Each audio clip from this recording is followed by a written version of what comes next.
What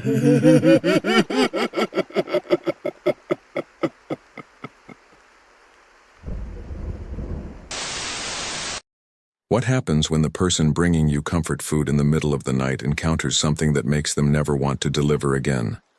How many delivery drivers have knocked on doors that should never be answered, driven down streets that don't appear on any map, or delivered packages to addresses that shouldn't exist? When you order food at 2 a.m. and it arrives faster than possible, do you ever wonder what your driver had to go through to make that delivery? In the gig economy where desperate people work dangerous hours for minimum wage, some drivers discover that the real horror isn't the low pay or rude customers. It's what waits for them in the shadows between pickup and drop-off. Marcus Chen had been driving for Dash Eats for 6 months when he first encountered the house on Maple Street that would change everything he thought he knew about his job. It was a Tuesday night in October, one of those dreary Seattle evenings where the rain seemed to fall upward as much as down, creating a disorienting mist that made familiar neighborhoods look alien and threatening. Marcus was trying to make his rent by working the late shift, taking orders that other drivers avoided because they were either too far out or in neighborhoods most people preferred not to visit after dark. The order that started everything seemed normal enough when it pinged his phone at 11:47 p.m. A single medium pizza with pepperoni, extra cheese, and what the customer had listed as special instructions that read only ring doorbell 3 times, wait exactly 30 seconds, then leave package and go. The delivery address was 1247 Maple Street, which his GPS indicated was about 12 minutes away in a residential area he'd delivered to before without incident. What made the order unusual wasn't the late hour or the odd instructions. Marcus had seen much stranger requests from customers who worked night shifts or had sleeping children. What caught his attention was the tip amount, $45 for a pizza delivery that should have earned him maybe $5 or $6. In 6 months of driving, he'd never seen a tip that generous, especially not for such a simple order. The restaurant, Tony's Late Night Pizza, was one of those hole-in-the-wall places that stayed open until 3 a.m. to serve the bar crowd and shift workers. Marcus had picked up from there dozens of times, and the owner, a tired-looking man named Frank, always had orders ready quickly and without fuss.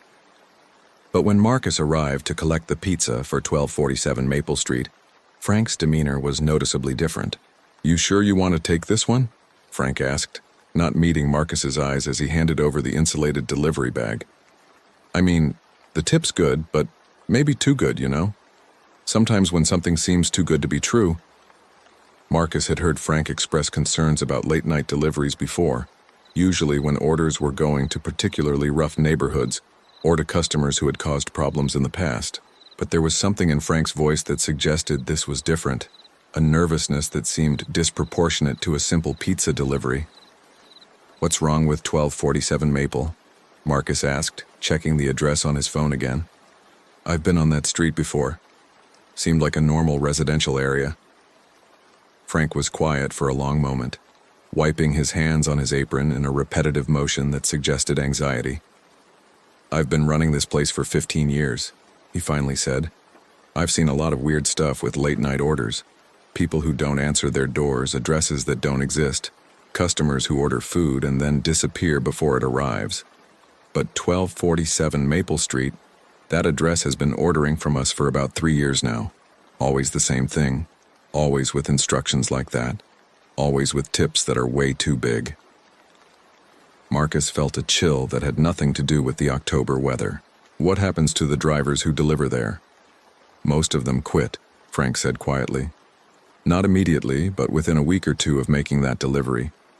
They stop taking late-night shifts or they stop driving for the apps altogether.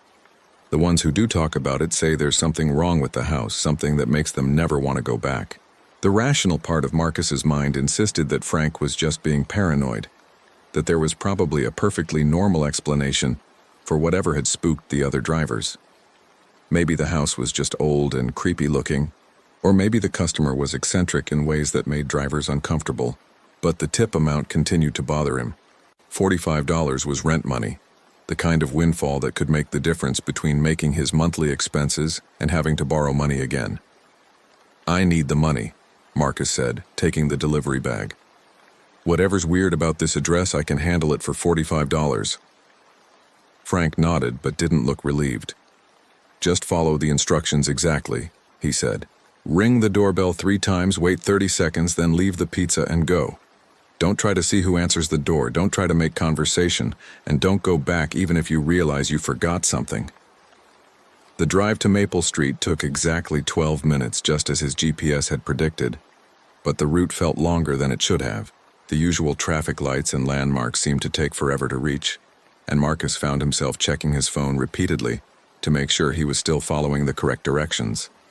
The rain had intensified, creating a drumming sound on his car roof that was almost hypnotic in its consistency. Maple Street was a typical residential road lined with modest, single-family homes from the 1950s and 60s, most of them showing signs of the gentrification that was spreading throughout Seattle as tech workers displaced longtime residents. Streetlights provided adequate illumination, and nothing about the neighborhood seemed particularly threatening or unusual. But as Marcus drove slowly down the street looking for house numbers, he began to notice details that made him increasingly uncomfortable. Many of the houses were completely dark despite the late hour, with no porch lights or interior illumination visible through windows. The few houses that did show signs of occupancy had windows covered with heavy curtains or blinds that prevented any view of the interiors. More unsettling still was the complete absence of people or vehicles on the street. Marcus had made hundreds of late-night deliveries, and even in quiet residential neighborhoods, there were usually signs of life: cars returning from late shifts, people walking dogs, teenagers sneaking back into their houses. Maple Street felt abandoned, as if everyone who lived there had simultaneously decided to be somewhere else. The house numbers were clearly visible and followed a logical sequence, so Marcus had no trouble identifying 1247 when he reached it. But what he saw when he pulled up to the address made him understand why other drivers had been reluctant to return. 1247. Maple Street was a 2-story craftsman-style house that had probably been beautiful when it was built, but decades of neglect had transformed it into something that belonged in a horror movie. The paint was peeling and faded, the front porch sagged under the weight of rotting wood, and several windows were cracked or covered with plywood. The small front yard was overgrown with weeds and littered with debris that might have been there for years. But the most disturbing aspect of the house wasn't its obvious decay. It was the way it seemed to absorb light rather than reflect it. The street light directly in front of the house created a pool of illumination that stopped abruptly at the property line, as if the house existed in its own pocket of darkness that light couldn't penetrate. Even Marcus's car headlights seemed dimmer when pointed toward the building. Marcus sat in his car for several minutes, trying to work up the courage to approach the front door. The instructions had been clear: ring the doorbell 3 times, wait exactly 30 seconds, then leave the pizza and go. It should have been a simple transaction that would take less than 2 minutes to complete. But something about the house made every instinct he possessed scream warnings about approaching the front door. The rational part of his mind provided reasonable explanations for his discomfort. The house was obviously abandoned or occupied by someone who couldn't afford proper maintenance. The darkness was probably just a result of burned-out light bulbs and heavy window coverings. His nervousness was just a reaction to Frank's warning and the general creepiness of delivering to a run-down house in the middle of the night. But as Marcus forced himself to get out of his car and approach the front porch, the feeling of wrongness intensified rather than diminishing. The air around the house felt colder and heavier than it should have, with an oppressive quality that made breathing difficult. The sound of his footsteps on the broken sidewalk seemed muffled, as if the house was absorbing sound as well as light. The front porch steps creaked ominously under his weight, and Marcus noticed that the wood was not just weathered but seemed to be actively rotting, with a soft, spongy texture that suggested structural damage that went beyond normal wear and tear. The porch itself was littered with dead leaves and what looked like small animal bones, though Marcus tried not to look too closely at the debris. The front door was painted a deep red color that might have been cheerful once, but now looked like dried blood in the dim light. There was no doorbell visible, just a tarnished brass knocker in the shape of a gargoyle head. Marcus raised his hand to knock, then remembered the specific instructions about ringing a doorbell 3 times. He searched around the doorframe and finally found a doorbell button hidden beneath peeling paint and accumulated grime.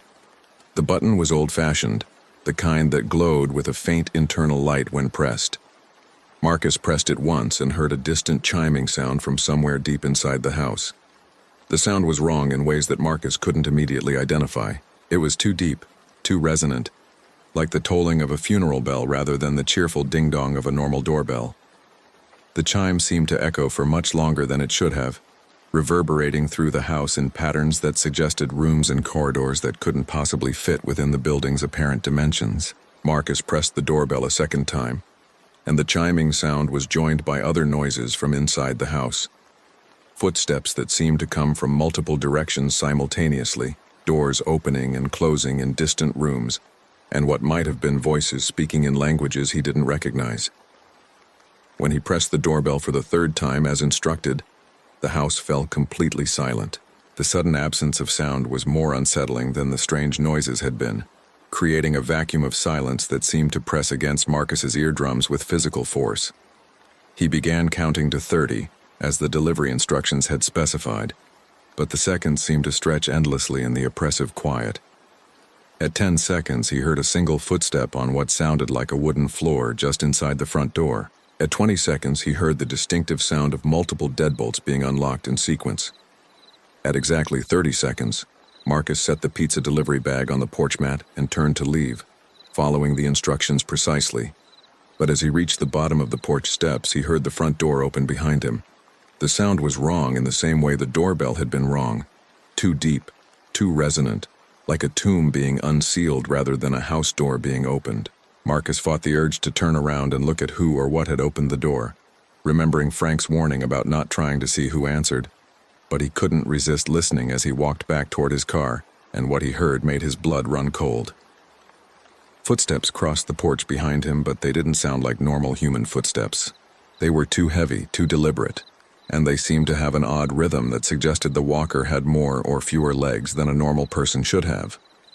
The footsteps stopped, presumably as the customer picked up the pizza delivery, but then Marcus heard something that made him break into a run toward his car. From the porch behind him came a sound that might have been laughter, but it was wrong in every possible way. Too deep, too hollow, and with harmonics that suggested multiple voices laughing in unison. Marcus reached his car and drove away from 1247 Maple Street as quickly as traffic laws would allow, not slowing down until he was several blocks away from the house. His hands were shaking as he pulled over to collect himself and process what had just happened. The logical part of his mind insisted that he had overreacted to what was probably a perfectly normal delivery to an eccentric customer. Maybe the house's owner was elderly or disabled, which would explain the unusual footsteps and the need for specific delivery instructions. Maybe the laughter had been a television or radio playing inside the house, but Marcus couldn't shake the feeling that he had encountered something that wasn't entirely human. Something that existed outside the normal categories of customer and service provider that defined his work as a delivery driver. The house had felt wrong in ways that went beyond simple neglect or decay, and the customer's response to the delivery had been unlike anything in his 6 months of experience. When Marcus checked his phone, he discovered that the $45 tip had already been processed and added to his account, along with a 5-star rating and a customer comment that read simply, "Perfect delivery, exactly as requested." The efficiency of the transaction was reassuring in some ways, but it also raised questions about how the customer had been able to rate and tip the delivery so quickly. Marcus drove home that night with the radio turned up loud, trying to drown out the memory of that wrong-sounding laughter and the feeling that he was being followed by something that moved with too many legs. He told himself that he would avoid accepting deliveries to 1247 Maple Street in the future, but the $45 tip represented almost half his rent money for the month. Over the next few days, Marcus found himself thinking about the delivery obsessively, replaying every detail and trying to find rational explanations for what he had experienced. He researched the address online and discovered that 1247 Maple Street had been sold and resold multiple times over the past 20 years, with most owners holding the property for less than 2 years before putting it back on the market.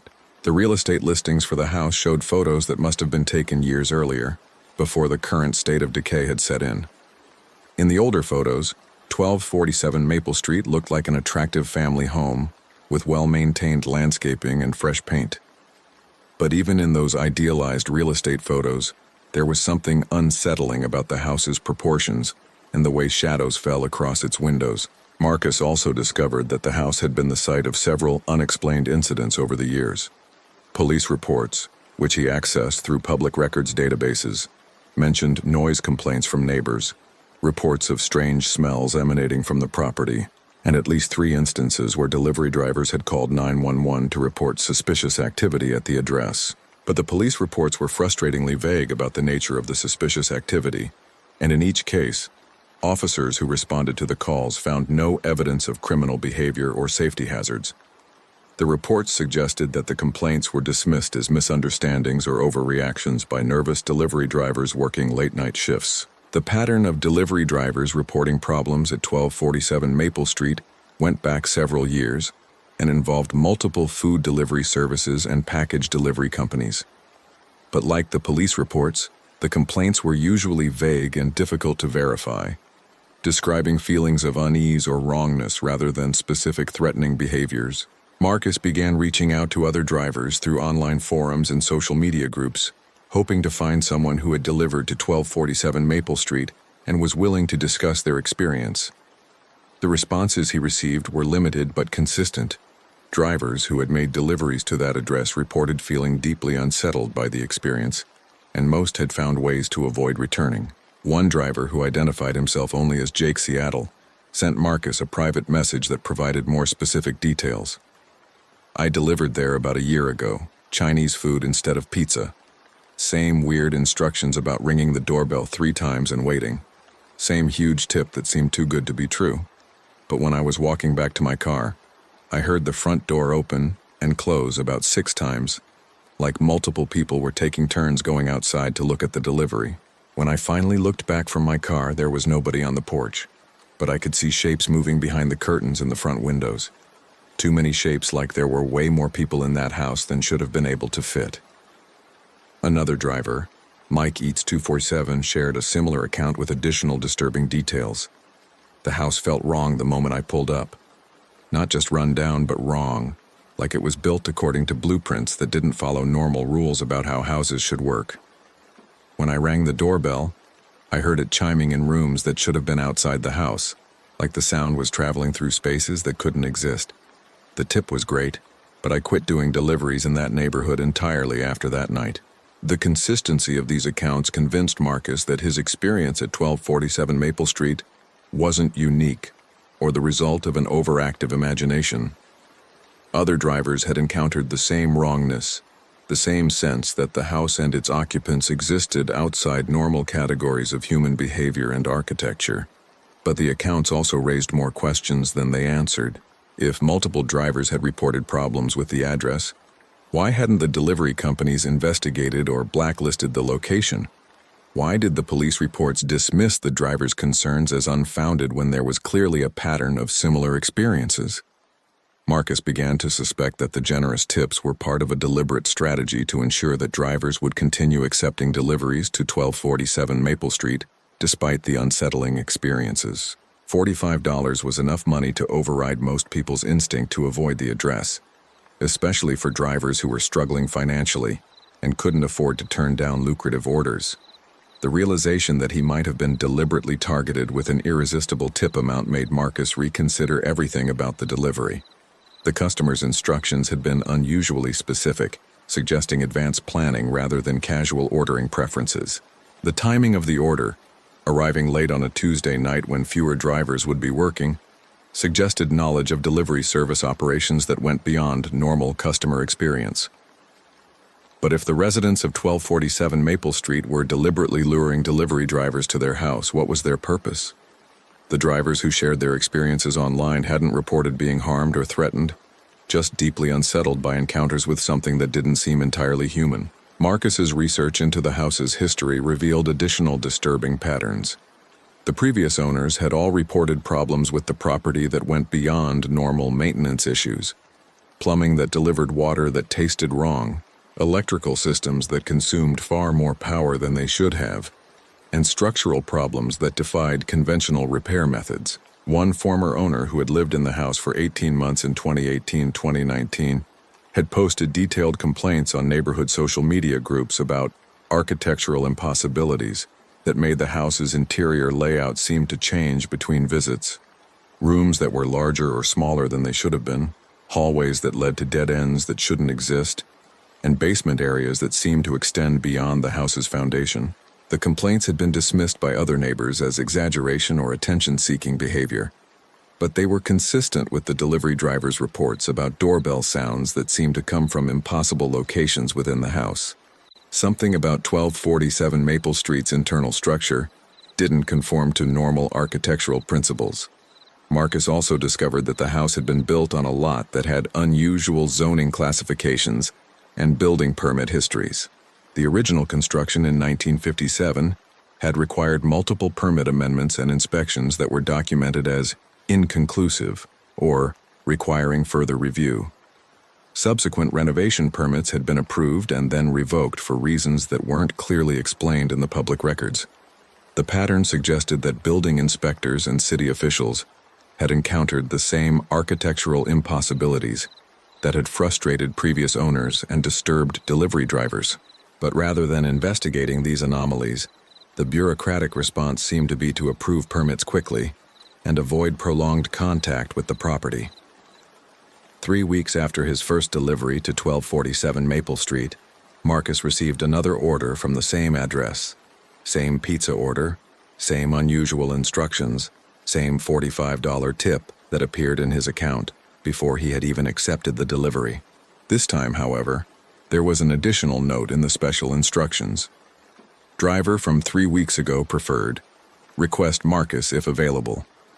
The personal request was unprecedented in Marcus's experience with delivery apps. Customers occasionally left notes requesting specific drivers they had worked with before, but the apps didn't usually accommodate such requests unless the driver had established a special relationship with a regular customer. The fact that the customer knew his name and had specifically requested his services suggested that his first delivery had been evaluated and approved in some way.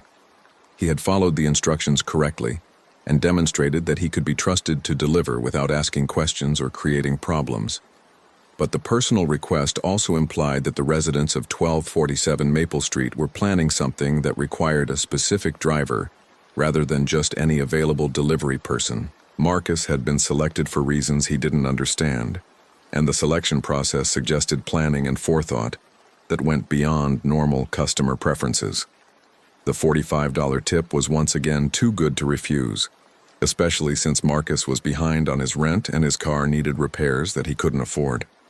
But accepting the second delivery would mean returning to a place that had unsettled him profoundly and interacting with customers who seemed to exist outside normal categories of human behavior. Marcus accepted the delivery and drove to Tony's late-night pizza to collect the order. Frank's expression when he saw the address was a mixture of resignation and concern that suggested he had been expecting this development. "They asked for you specifically," Frank said, handing over the delivery bag. "That's never happened before. Usually they just take whoever shows up. The fact that they want you back specifically, I don't know what that means, but it probably isn't good." The drive to 1247 Maple Street felt different the second time, more like returning to a place where he belonged rather than venturing into unknown territory. The route seemed shorter and more direct, as if the streets themselves were guiding him toward his destination, rather than simply providing access to it. When Marcus pulled up to the house, he noticed changes that hadn't been there 3 weeks earlier. The front yard had been cleared of debris and the weeds had been cut back, though the landscaping still looked neglected and overgrown. Several of the broken windows had been covered with new plywood, and the front porch had been cleared of the animal bones and dead leaves that had littered it before. The improvements were subtle, but significant, suggesting that the residents were making efforts to maintain the property's appearance, at least superficially. But the changes also made the house look more deliberately creepy rather than simply neglected, as if someone was carefully cultivating an atmosphere of decay and abandonment. Marcus approached the front door following the same routine as before. Ring the doorbell 3 times, wait exactly 30 seconds, then leave the delivery and go. But this time, the sequence of events was different in ways that suggested the residents had been planning for his return. The first ring of the doorbell produced the same wrong-sounding chime as before, but this time it was answered immediately by footsteps that seemed to come from just inside the front door. The second ring produced more footsteps, but these seemed to be coming from upstairs rooms and moving toward the staircase. When Marcus rang the doorbell for the third time, the house erupted in a cacophony of sound. Multiple sets of footsteps moving rapidly through different rooms, doors slamming and opening, and what sounded like furniture being moved around. But underneath the chaos of movement, Marcus could hear voices speaking in what might have been English but was distorted in ways that made the words unintelligible. As he counted to 30, the sounds from inside the house grew more intense and organized, as if multiple people were preparing for some kind of event or ceremony. Marcus could hear what sounded like heavy objects being dragged across floors, metal implements being arranged or sharpened, and rhythmic chanting that seemed to involve more voices than could reasonably fit inside the house. At exactly 30 seconds, Marcus placed the delivery bag on the porch mat and turned to leave. But this time he was stopped by a voice calling out from behind the front door. "Wait," the voice said, and it was wrong in the same way everything else about the house was wrong. Too deep, too hollow, with harmonics that suggested multiple people speaking in perfect unison. "We have something for you." Marcus fought every instinct that told him to keep walking toward his car. Frank's warning about not trying to make conversation echoed in his memory, along with the stories from other drivers about the importance of following the instructions exactly. But the voice behind the door was insistent, and there was something in its tone that made disobedience seem impossible. "Just a moment," the voice continued, "a token of our appreciation for your reliable service." The front door opened, and Marcus heard footsteps approaching from behind him. He had made it about halfway to his car, but now he stopped and turned around, unable to resist the compulsion to see what the residents of 1247 Maple Street actually looked like. What he saw standing on the front porch challenged every assumption he had about the nature of his customers and the kind of service he was providing. The figure was roughly human in shape and size, but details were wrong in ways that made Marcus's eyes water when he tried to focus on them directly. The person, if it was a person, was wearing what looked like normal clothing, but the fabric seemed to shift and flow in ways that defied the laws of physics. The face was the right shape and had all the appropriate features, but they were arranged in proportions that suggested someone who understood human anatomy, but had never actually seen a human being. "Thank you for your punctuality," the figure said, and its voice was definitely the same wrong-sounding harmony Marcus had heard from behind the door. "We have been very pleased with your service." The figure extended what appeared to be a human hand holding a small wrapped package. The wrapping paper was dark red, the same color as the front door, and tied with ribbon that seemed to move independently of any breeze. "A bonus," the figure explained, "for drivers who demonstrate reliability and discretion." Marcus found himself walking back toward the porch and accepting the package, despite every rational part of his mind screaming warnings about the situation. The package was heavier than it looked, and warm to the touch, as if it contained something alive. "We look forward to your continued service," the figure said, retreating back toward the open front door. "Same time next week." Marcus walked back to his car in a daze, clutching the package and trying to process what had just happened. The interaction had lasted less than 2 minutes, but it had fundamentally changed his understanding of what he was doing when he accepted deliveries to 1247 Maple Street. He was not simply delivering food to eccentric customers who lived in a rundown house. He was providing some kind of service to entities that were not entirely human, entities that were planning something that required regular deliveries and reliable drivers who could be trusted to follow instructions without asking questions. The package felt heavier and warmer as Marcus drove away from the house, and he could swear that something inside it was moving with a regular rhythmic motion that reminded him of a heartbeat. But he didn't open it until he reached the safety of his apartment, and what he found inside changed everything he thought he understood about his job as a delivery driver. Inside the dark red wrapping paper was a small wooden box with brass hinges and a lock that opened when Marcus touched it. The interior was lined with what looked like black velvet, and nestled in the center was a coin unlike anything he had ever seen.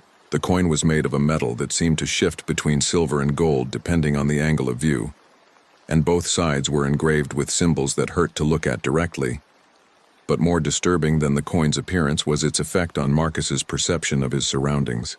While holding the coin, Marcus could see things that should have been invisible. Shadows in his apartment that moved independently of any light source, reflections in mirrors that didn't match the actual contents of the room, and shapes moving outside his windows that disappeared when he looked directly at them. The coin was clearly some kind of payment or reward, but for what service? Marcus had simply followed delivery instructions and accepted packages from customers who tipped well. But the coin suggested that his deliveries were part of something much larger and more complex than food service. Marcus spent the night researching the symbols on the coin, using reverse image searches and occult databases to try to identify their meaning and origin. What he discovered was a pattern of similar symbols associated with historical accounts of supernatural entities that required regular offerings or tributes to maintain their presence in human communities. The symbols appeared in medieval grimoires, colonial-era accounts of witchcraft, and modern urban legends about creatures that lived alongside human society while remaining largely invisible to normal perception. The common thread in all these accounts was the requirement for regular service from humans who could be trusted to maintain secrecy about their experiences. Marcus realized that he had become part of a service network that provided regular deliveries to entities that existed outside normal human society. The food orders were just a cover story for a system that allowed these entities to receive whatever they actually needed while maintaining the appearance of normal commercial transactions. The generous tips weren't just payments for delivery services. They were recruitment tools designed to identify drivers who were desperate enough to accept unusual assignments and reliable enough to follow complex instructions without asking questions. Marcus had been tested and found suitable for whatever the entities actually needed from their delivery drivers. But what did they need? The food orders seemed to be genuine. The pizza was always consumed or at least removed from the delivery bag. But there had to be something else involved in the transaction, something that justified the elaborate instructions and the generous compensation. Marcus began reviewing his memories of both deliveries to 1247 Maple Street, looking for details he might have missed or misinterpreted. Both times he had followed the instructions exactly. Ring doorbell 3 times, wait 30 seconds, leave delivery, and go. But both times, the entities inside the house had responded as if they were expecting not just food delivery, but some other form of service. The realization came to him gradually as he replayed the sounds he had heard from inside the house during his waiting periods. The footsteps, doors opening and closing, and voices speaking in foreign languages weren't just the sounds of people preparing to receive a food delivery. They were the sounds of entities preparing for some kind of ritual or ceremony that required precise timing and coordination. Marcus had been providing not just food delivery but temporal coordination for activities that required synchronization with events happening outside the house. The doorbell ring served as signals. The 30-second waiting period provided time for preparation, and his physical presence on the property somehow enabled or enhanced whatever the entities were doing inside. The coin in his possession was both payment and proof of his participation in activities that went far beyond normal delivery services. He had become an unwitting accomplice in supernatural activities that required human participation to be effective. The ethical implications of this realization were staggering. Marcus had been enabling activities he didn't understand, performed by entities whose motives and methods were completely alien to human moral frameworks. The generous tips that had attracted him to these deliveries were payment for participation in something that might be harmful to other people or to society in general. But Marcus also realized that he was now too deeply involved to simply quit making deliveries to 1247 Maple Street. The entities had his name, his phone number, and enough information about his financial situation to know that he needed the money they were offering. More importantly, they had given him the coin, which seemed to mark him as belonging to their service network in some way. The next day, Marcus discovered that his status on the Dash Eats platform had been upgraded in ways that gave him access to premium delivery opportunities that weren't available to other drivers. His acceptance rate requirements had been waived, allowing him to be more selective about which orders he accepted. His delivery radius had been expanded to include areas that other drivers couldn't access. Most significantly, he began receiving private delivery requests that didn't go through the normal app interface. These orders came directly to his phone, via text messages from numbers that weren't listed in any directory, offering payment rates that were far above normal market rates for delivery services. The private delivery requests all had characteristics similar to his orders from 1247 Maple Street. Unusual instructions, generous tips, and addresses in residential areas that had histories of unexplained incidents. Marcus realized that he had been recruited into a network of drivers who provided services to supernatural entities throughout the Seattle area. The network operated parallel to the normal gig economy, using the same apps and payment systems but serving customers whose needs went far beyond food delivery. The drivers who participated in this network were carefully selected and tested to ensure they could be trusted to follow instructions without asking questions or reporting their experiences to authorities. Marcus began accepting the private delivery requests, partly because the money was too good to refuse and partly because he was curious about the scope of the network he had been recruited into. Each delivery taught him more about the entities he was serving and the nature of the services they required. Some deliveries involved bringing items that weren't food to addresses that weren't quite normal residential locations. Marcus delivered packages containing unidentifiable contents to houses that existed in spaces between other houses, to apartments with room numbers that didn't follow logical sequences, and to commercial buildings that appeared to be closed but somehow had customers inside. Other deliveries required Marcus to perform actions that went beyond simply dropping off packages. He was instructed to wait for specific lengths of time, to ring doorbells in particular patterns, and to carry items from one location to another following routes that didn't make geographical sense, but somehow led to the correct destinations. The payment for these private deliveries was always immediate and always generous, transferred to accounts that Marcus hadn't created, but somehow had access to. The money appeared in his bank account without going through normal payment processing systems, suggesting that the entities he was serving had access to financial networks that operated outside conventional banking regulations. But the most disturbing aspect of his involvement in the supernatural delivery network was the way it was changing him personally. The coin he had received from 1247 Maple Street was affecting his perception in ways that made normal human interactions increasingly difficult. Marcus could now see things that other people couldn't see, including the supernatural entities that lived alongside human society in Seattle. Most of them appeared to be benign, going about their own business without interfering with human activities. But some were clearly predatory, and Marcus began to understand that his delivery services were helping to maintain a balance between human and supernatural communities. The entities he served weren't just customers. They were part of a complex ecosystem that required regular interaction with human society to maintain stability. The delivery network provided a safe and reliable way for supernatural entities to obtain what they needed from the human world, without exposing themselves to detection or persecution. Marcus had become a bridge between two communities that most people didn't know existed simultaneously in the same geographical space. His job was no longer just delivery driving. It was diplomatic service that helped maintain peaceful coexistence between species that had very different needs and capabilities. But the responsibility of this role was enormous, and Marcus began to understand why so many drivers quit after making deliveries to addresses like 1247 Maple Street. The knowledge of supernatural communities and the obligation to serve their needs changed a person's relationship with normal human society in ways that were difficult to reverse. Marcus could no longer interact with other delivery drivers without seeing which ones had been recruited into the supernatural network and which ones remained unaware of its existence. He could no longer make normal deliveries without noticing signs of supernatural activity at addresses that appeared to be serving normal human customers. The coin had marked him as belonging to both communities while being fully accepted by neither. He was trusted by supernatural entities because he provided reliable service, but he could never fully understand their motives or methods. He remained human enough to navigate normal society, but his expanded perception made normal human concerns seem trivial and short-sighted.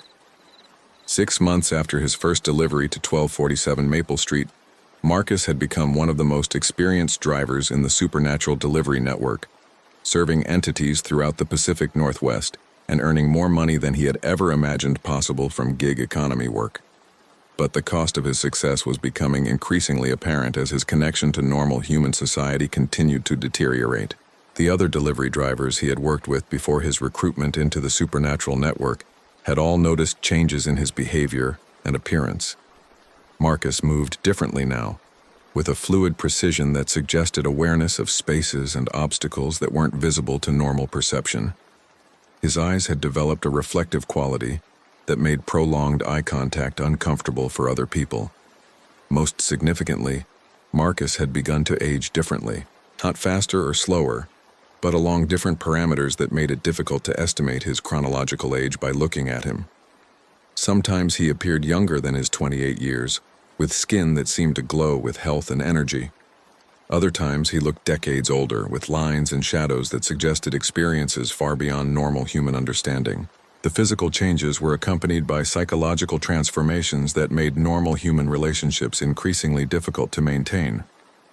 Marcus found himself impatient with people who worried about conventional problems like rent payments, job security, or social acceptance. His perspective had been expanded to encompass realities that made most human concerns seem trivial by comparison.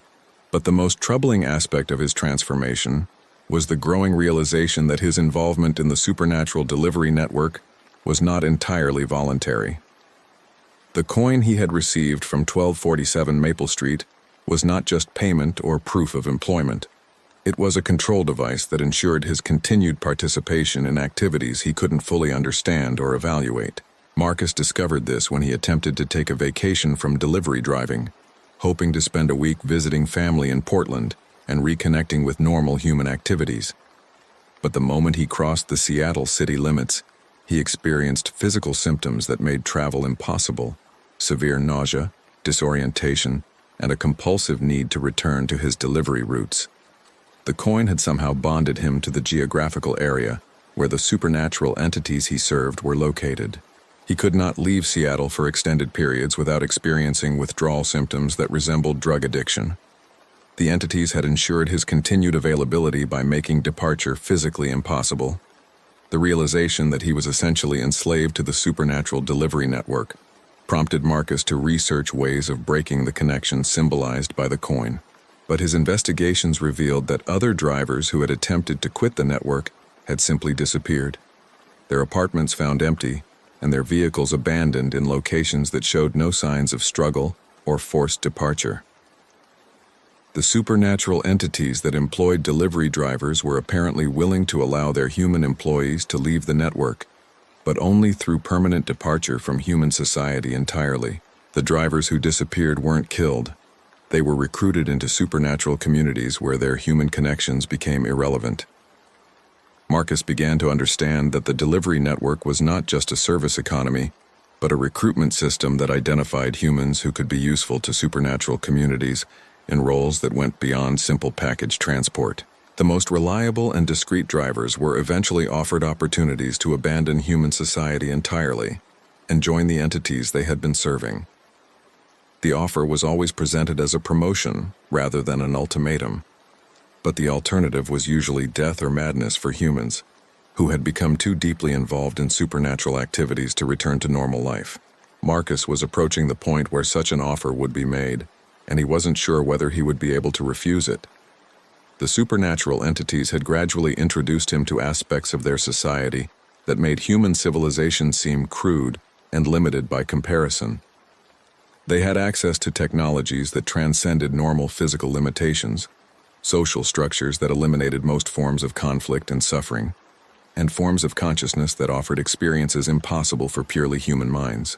But joining supernatural society would require abandoning everything that made him human, including his relationships with family and friends, his connection to human culture and history, and his identity as an individual rather than a component of collective consciousness. The transformation would be irreversible and would make return to human society impossible, even if he later changed his mind. Marcus found himself caught between two worlds, no longer fully human but not yet supernatural, serving entities whose motives he couldn't completely understand, while losing his connection to the society he had been born into. The delivery network had given him financial stability and expanded his understanding of reality, but it had also trapped him in a role that was consuming his humanity, one delivery at a time. The weekly deliveries to 1247 Maple Street continued to be the center of his supernatural delivery activities, serving as a kind of home base where he received new assignments and reported on the completion of special tasks. The entities at that address had apparently taken a personal interest in his development and were guiding his gradual transformation from human delivery driver to supernatural community member. During his most recent delivery to 1247 Maple Street, Marcus had been invited inside the house for the first time, allowing him to see the impossible architecture that other drivers had only heard through the walls. The interior of the house existed in multiple dimensions simultaneously, with rooms that were larger than the building could contain, and corridors that led to locations that couldn't be reached by traveling through normal space. The entities who lived in the house were revealed to be part of a collective consciousness that had been observing human society for centuries, studying human behavior, and identifying individuals who might be useful for various purposes. The delivery network was just one of many systems they had established to interact with human society, while remaining largely invisible to normal perception. Marcus learned that supernatural entities had been living alongside human civilization since its beginning, providing services and guidance that helped human society develop in directions that served both species' interests. But the relationship was not equal. Humans were junior partners who provided manual labor and basic services, while supernatural entities managed larger social and environmental systems. The delivery drivers who worked for the supernatural network were among the most privileged humans in this relationship, given access to expanded perception and enhanced capabilities in exchange for reliable service and absolute discretion. But they were also the most isolated from normal human society, serving as bridges between communities that had fundamentally different values and objectives. Marcus was offered the opportunity to become a permanent resident of 1247 Maple Street, joining the collective consciousness that managed supernatural activities throughout the Pacific Northwest. The offer included enhanced abilities that would make him more than human, extended lifespan that would allow him to serve for centuries, and access to knowledge and experiences that no purely human mind could comprehend. But accepting the offer would require surrendering his individual identity and becoming part of a collective that would use his human knowledge and perspective for purposes he might not approve of if he understood them fully. The entities were honest about the permanent nature of the transformation and the impossibility of maintaining human relationships afterward. Marcus asked for time to consider the offer, and the entities agreed to allow him to continue his current role while making his decision. But they also made it clear that the offer would not remain open indefinitely, and that his continued involvement in supernatural activities was making return to normal human life increasingly impossible regardless of his choice. The deadline for his decision was set for the winter solstice, which was still 2 months away. Until then, Marcus would continue making deliveries throughout the supernatural network, while experiencing the gradual transformation that was preparing him for potential integration into supernatural society. During this period, Marcus began documenting his experiences in detail, hoping to create a record that might help other delivery drivers understand what they were becoming involved in when they accepted orders from addresses like 1247 Maple Street. But he also realized that such documentation might be impossible to complete or share, since the entities he served were capable of monitoring and influencing human communication systems. The supernatural delivery network had grown to include dozens of drivers throughout the Seattle area, all of them undergoing various stages of transformation as they served entities whose needs required increasing levels of human participation. Some drivers remained largely human, making simple deliveries and following basic instructions. Others had advanced to roles that required supernatural abilities and understanding of non-human social structures. Marcus occupied a middle position in this hierarchy, trusted with complex assignments but not yet fully integrated into supernatural society. His role involved coordinating between different entities, facilitating communications that couldn't be conducted through normal channels, and managing human drivers who were being recruited into the network. The coordination responsibilities gave Marcus insights into the scope of supernatural activities in the Seattle area, revealing that entities were involved in managing everything from weather patterns to economic systems to human social movements. The delivery network was just one small component of a vast infrastructure that allowed supernatural entities to influence human society while remaining largely invisible to normal perception. But Marcus also discovered that not all supernatural entities were cooperative or benevolent in their interactions with human society. Some were actively hostile to human interests, and others pursued objectives that would be harmful to human welfare if successful. The delivery network served entities from all these categories, maintaining neutrality in conflicts that could affect the survival of human civilization.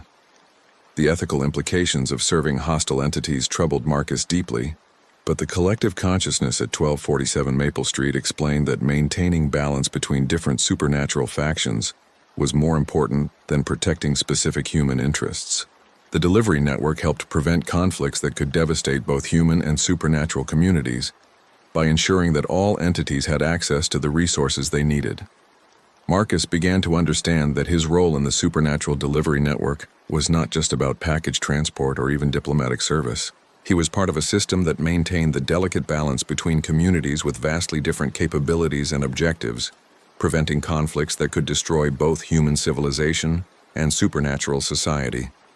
The responsibility was enormous, and the ethical considerations were complex. But Marcus also realized that he had been chosen for this role because of qualities he possessed that made him particularly suitable for bridging between different communities. His human empathy and his growing supernatural awareness made him capable of understanding and representing both perspectives in situations where communication and cooperation were essential. As the winter solstice approached and his decision deadline grew nearer, Marcus found himself increasingly convinced that joining the supernatural collective was not just the best available option, but his responsibility to both communities he served. His transformation had already progressed to the point where return to purely human life would be difficult and potentially harmful to his psychological well-being.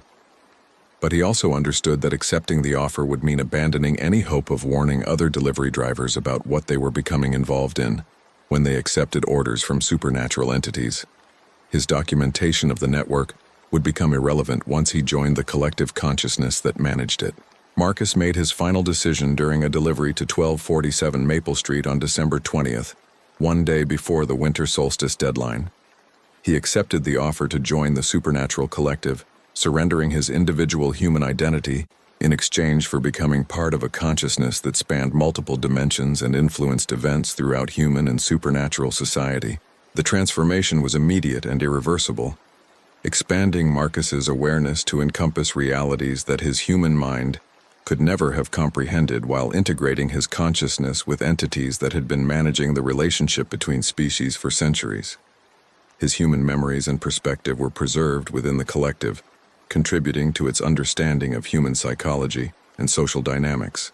The delivery network continued to operate after Marcus's transformation, recruiting new drivers to replace those who had been promoted to supernatural status or who had quit to avoid further involvement. The cycle of recruitment, testing, and eventual transformation ensured a steady supply of human intermediaries who could facilitate communication and cooperation between communities that might otherwise have remained isolated from each other. Frank at Tony's Late Night Pizza noticed that Marcus had stopped taking delivery orders, but assumed he had found better employment or moved to a different city. The official records showed that Marcus had closed his delivery app accounts and returned his equipment, completing his employment with the various gig economy platforms in a way that didn't attract attention or investigation. Marcus's apartment was found empty by his landlord, with rent paid through the end of his lease and no signs of forced departure or struggle. His car was discovered in long-term parking at Seattle-Tacoma International Airport, suggesting that he had left the city voluntarily and by conventional means. The only unusual item found among his abandoned possessions was a detailed journal describing his experiences with the supernatural delivery network, complete with addresses, contact information, and documentation of payments received for services that went far beyond normal food delivery. But the journal was written in symbols and languages that no one could translate, making it useless as evidence or warning to future delivery drivers.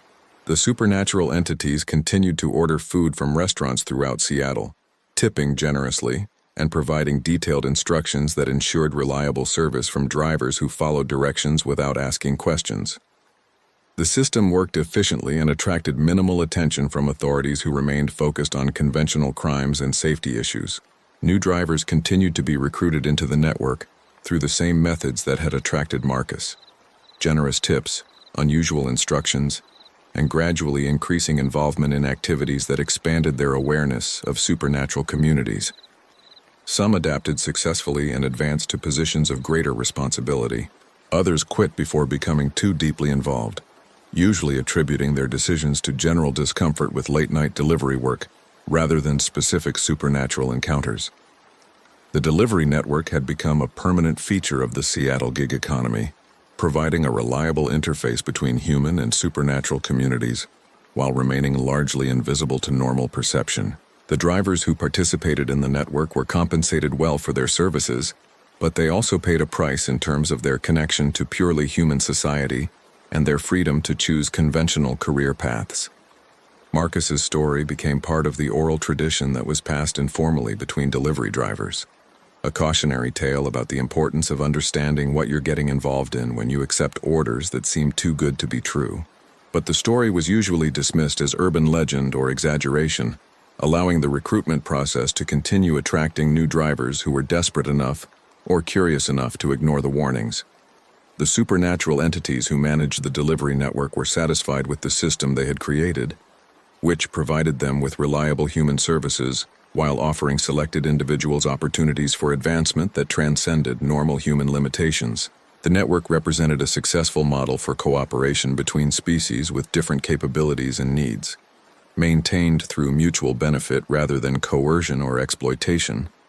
But the network also represented a form of invisible colonization of human society, with supernatural entities gradually recruiting humans into service relationships that served supernatural rather than human interests.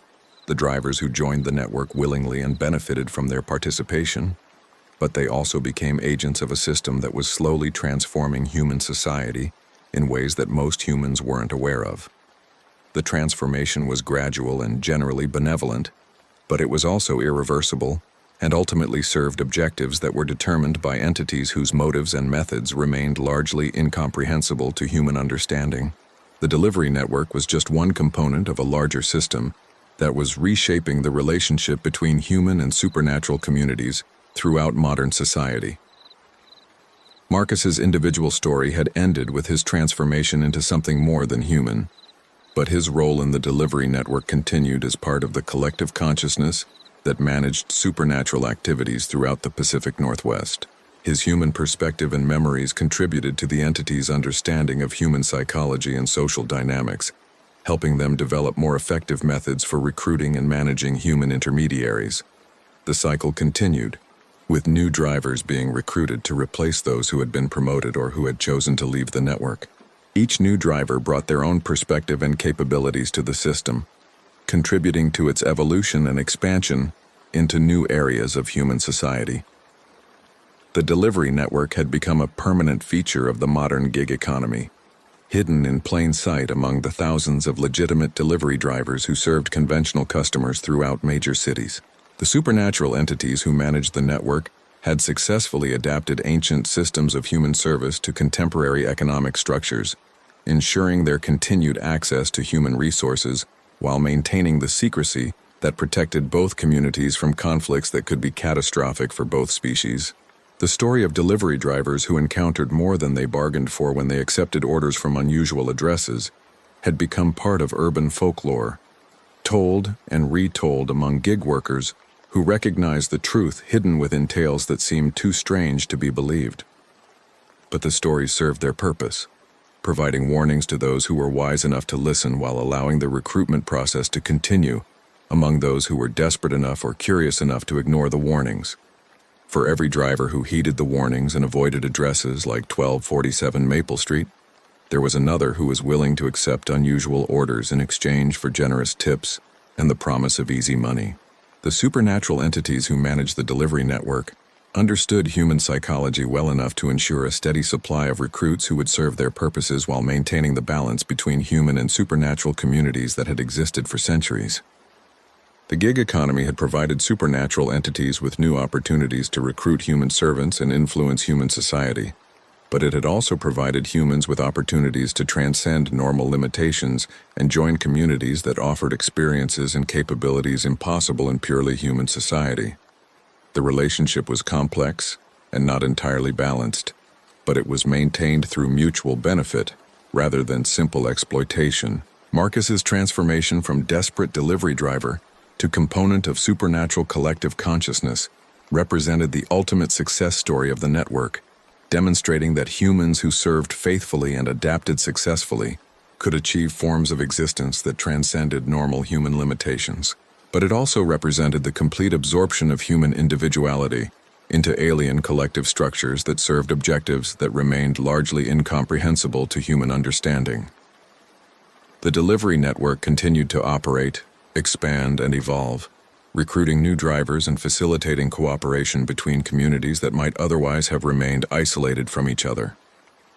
The system had become self-sustaining and largely invisible to conventional oversight, ensuring its continued existence and gradual expansion into new areas of human activity. The true horror of the delivery network was not that it exploited or harmed human participants, but that it offered them exactly what they thought they wanted: easy money, expanded opportunities, and escape from the limitations of conventional employment, while gradually transforming them into something that was no longer entirely human. The transformation was voluntary, beneficial, and irreversible, representing a form of seduction that was more effective than any form of coercion could have been. For delivery drivers working late shifts in major cities throughout the United States, the network represented both opportunity and warning. The choice between accepting unusual orders with generous tips and avoiding addresses that generated warnings from other drivers would determine whether they remained purely human or joined the thousands of others who had chosen transformation over conventional existence. The supernatural delivery network had become a permanent feature of modern urban life, hidden among the legitimate gig economy platforms that millions of people depended upon for income and services. The entities who managed the network had successfully adapted to contemporary economic structures while maintaining their essential objectives and methods, ensuring their continued influence over human society while providing selected humans with opportunities for advancement that transcended normal human limitations. If this chilling account of the gig economy's darkest secret has made you think twice about that late-night delivery order with the unusually generous tip, you might be showing exactly the kind of survival instincts that could save your life. How many times have you accepted a job or gig that seemed too good to be true, ignoring that voice in your head that warned something wasn't right? Have you ever delivered to an address that felt wrong in ways you couldn't explain, or encountered customers who didn't seem quite human? Share your own unsettling delivery or gig work experiences in the comments below. Your story might be the warning another driver needs to hear before they knock on the wrong door. And if this tale has opened your eyes to the hidden predators lurking in the apps we trust for our livelihood, hit that subscribe button to stay informed about the dangers that exist in the spaces between legitimate work and something far more sinister. Because in a world where desperation makes us accept any opportunity for easy money, sometimes the real cost isn't paid in dollars, it's paid in humanity itself.